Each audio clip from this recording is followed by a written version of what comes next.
Hey, back again. This is about the spitefulness and evil intentions of people. You're in a situation, you're doing this, you're doing whatever it takes. You're in survival mode.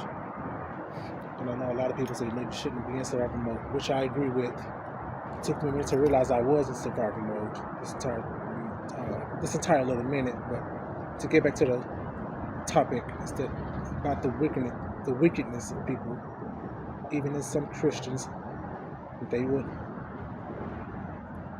basically what they would do is they would intend for your doom.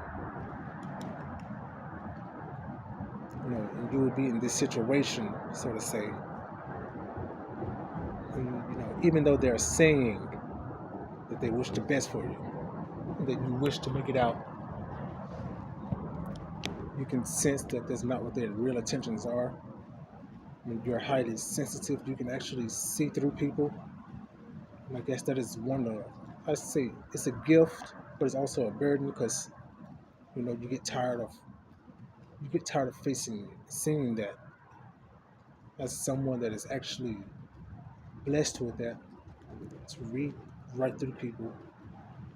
And so then, one thing I noticed is that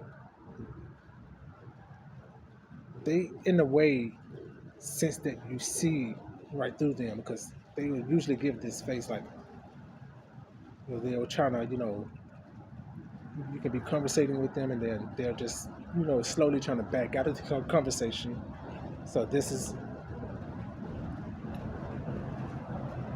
kind of crazy to actually experience. If you're one of those sensitive people, you might have experienced the same thing. It started to rain now.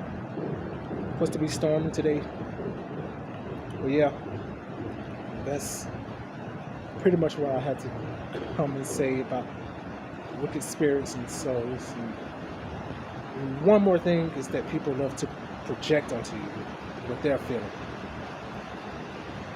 I have had a lot of people project their inner thoughts, their inner feelings onto me. I'm not the only one they do this to.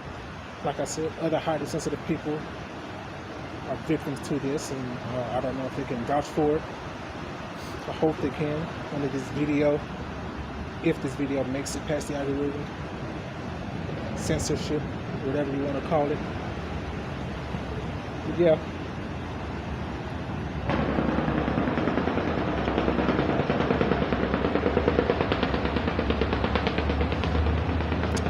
Yeah, that's pretty much how it goes. When you're highly sensitive, you sense a lot of things, you feel a lot of things. You just, like I said, you have to put on your armor. You just gotta stay focused. You gotta keep that focus. Maybe this video is for me to come back and to look at later. Even though that's fine too. Let it be fine because I have a lot of videos that I recorded, a lot of audios that I recorded. I came back to it and I was like, alright, that was me teaching myself. And I'm my only hero. Other than that, God is my hero also. I've done a lot of workings with the devil. I'm not saying that this has nothing to do with anything I've done recently. This is also all of what I'm doing with the past, Had a rocky past, wasn't too self. It's been a long road out of the evilness, out of the jealousy, out of the devilish ways I used to carry. Like I said, we all go through. I think everybody goes through an evil phase in their life. Even though they don't carry it out physically, it's within them because all of us, we have that. We're not perfect. And then to the people that say, no, I've never had that experience, no, you're lying. I know that you're lying. Just be truthful because I know I've had some very, very effed up thoughts. I thought about doing some very evil things, but you know what? You have that grace when you have the mercy of God on you. You have the Spirit, you have the Holy Spirit on you. And it's strong.